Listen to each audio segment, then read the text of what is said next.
Hi, I'm Arden Knoll. I'm a student at Michigan State University, and I'm here to share with you our work on optimal developmental learning for multisensory and multi-teaching modalities. By the end of this talk, you'll see how multiple teaching modes can make the training process for multisensory systems more efficient and easier on a human trainer. See how developmental networks, or DNs, can integrate multiple sensors, and see how DNs can also learn through multiple teaching modes. Most systems today require multiple high-bandwidth sensors. However, it's not an easy task to integrate this data to make effective decisions, and there is a need for better sensory integration algorithms. To motivate our approach, we look at biology. In neuroscience, multisensory circuits are available early in life, and these circuits are refined over time, resulting in some sensor specializations. We focus on integrating two cameras in this work, but our work is also a basis for integrating multiple other sensors of various types. The other important aspect of this work is the ability to teach a system through multiple modes.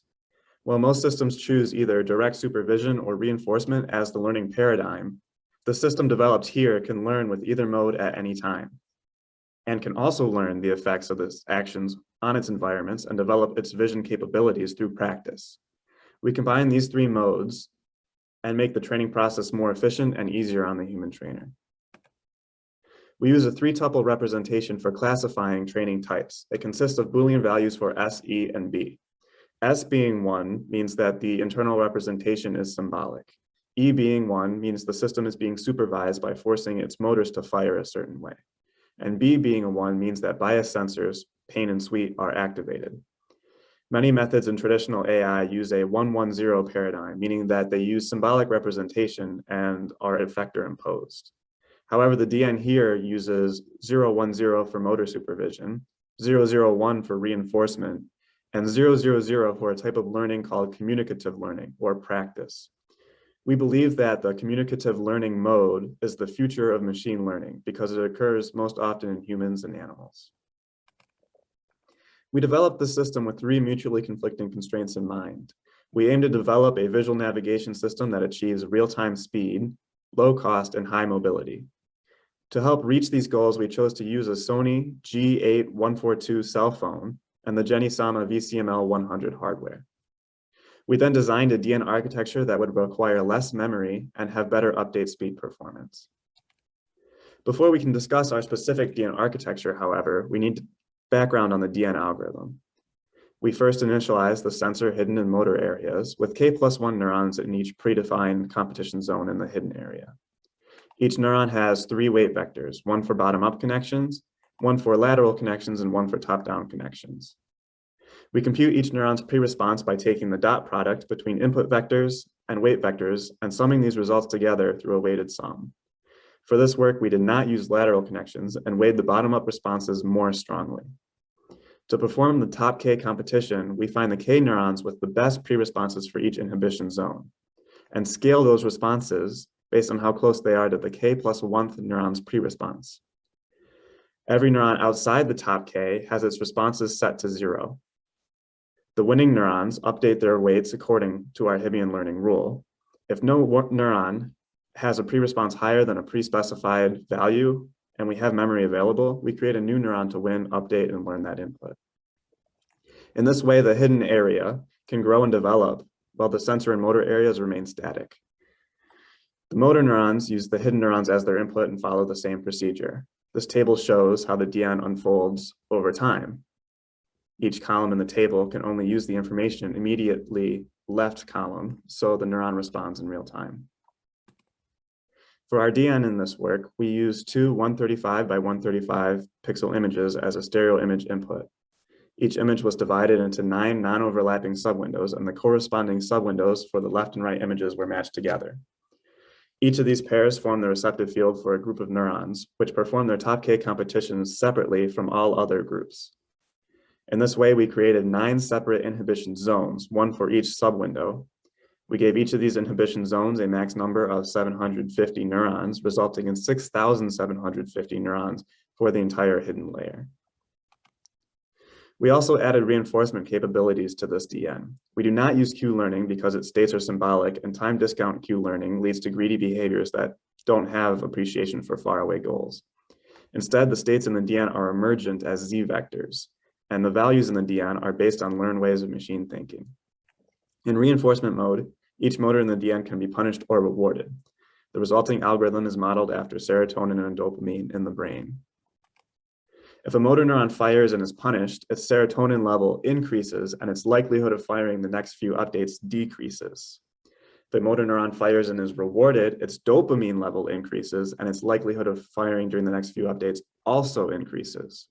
This is shown in the calculation of ZI, where RIU is the pre-response without neurotransmitters, WIS is the dopamine level, and WIP is the serotonin level. Alpha, beta, and gamma are constants that can be set through experimentation. An increase of either neurotransmitter in the hidden area results in an increased learning rate for those neurons. This can be seen in the second equation here, where W2 is the learning rate and W1 is the retention rate, 1 minus the learning rate. WIS and WIP are the same as above and scale the learning rate of hidden neurons accordingly. An important capability of the DN is that it learns across a single lifetime through interactions with its environment, whether that be motor supervision, reinforcement from a trainer or the environment, or just practice. While other neural networks, the best network must be chosen out of many, all DNs are performance equivalent, meaning that every DN with the same hyperparameters trained on the same data will perform the same. This makes lifetime learning even more feasible and easily testable, especially in real-world environments, and allows us to measure lifetime error or developmental error by incrementally averaging all errors over the DN's lifetime. This also means that nobody can be tempted to choose the best network from the test set, which they could with regular neural networks.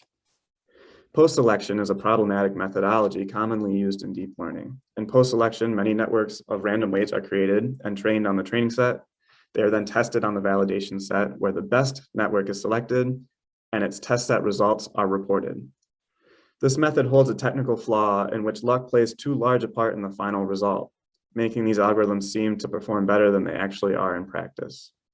The creation of multiple networks and the selection of the luckiest can become an even larger issue by tempting researchers to choose the best network from the test set, which is a very improper research practice. Fortunately, the DN's performance equivalence property allows us to keep clear of post-selection and the flaws that accompany it. Before we discuss how the DN deals with integrating monocular and binocular cues, let's discuss the importance of binocular and monocular cues separately. Binocular cues are necessary for the system to learn depth perception. The disparity information, shift between two images, is embedded in the binocular pattern itself, and neurons become tuned to these patterns as their weights average, which in return means they become tuned to a particular disparity value. Monocular patterns include all the other rich information that cameras provide. They add information useful for depth perception, such as texture gradients, relative sizes, shading, and lighting.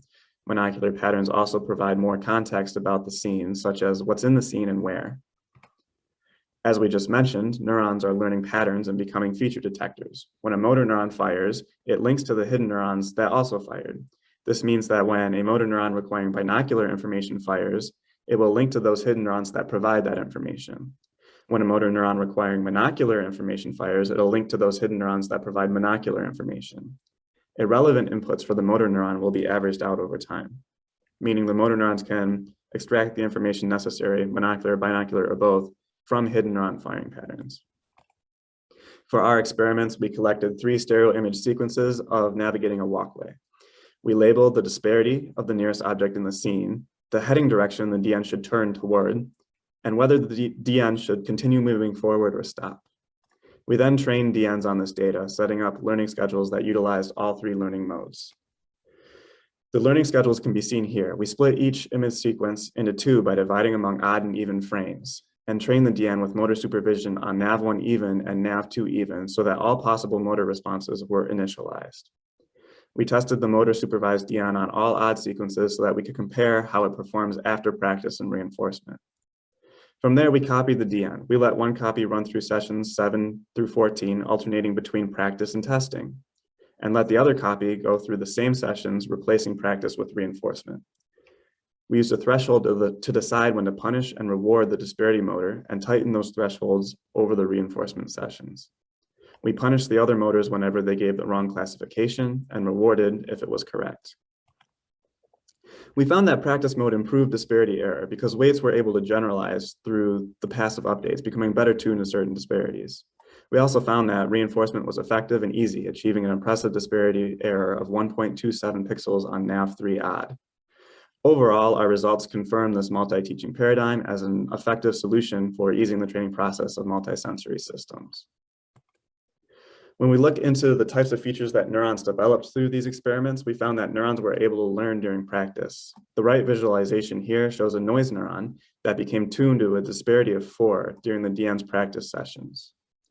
The left visualization shows some features a neuron develops during direct supervision. Specifically, these features correspond to a walkway surface at a distance corresponding to -3 or -4 disparity. The bottom-up weights averaged into a strong binocular pattern over time. To sum things up, this work demonstrated the first multisensory system that uses multiple teaching modalities. It's the first step to fully autonomous learning where systems can be self-taught through practice. And it showed how developmental networks can seamlessly integrate multiple sensors. Future work will include real-world robotic learning through physical actions and interactions, better teaching rules for reinforcement, and of course, more neurons and greater update rates.